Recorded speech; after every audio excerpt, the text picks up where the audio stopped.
Chicken বানানোর জন্য প্রথমে একটা প্যানে মাখন দিতে হবে, তারপর পেঁয়াজ কুচি করে নিতে হবে।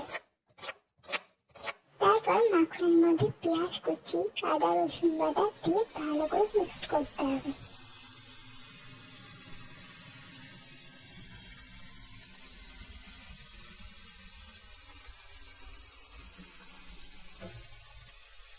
এরপর এর মধ্যে দিতে হবে বোনলেস চিকেন। চিকেন একটু কষিয়ে নিয়ে তার মধ্যে লঙ্কা গুঁড়ো আর লবণ দিয়ে ভালো করে মিক্সড করতে হবে।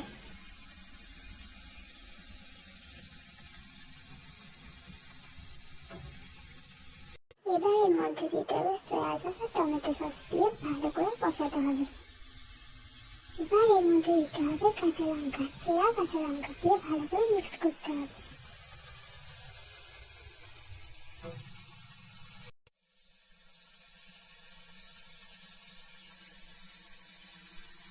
এবার দিতে হবে গ্রেট করা মোজারেলা চিজ।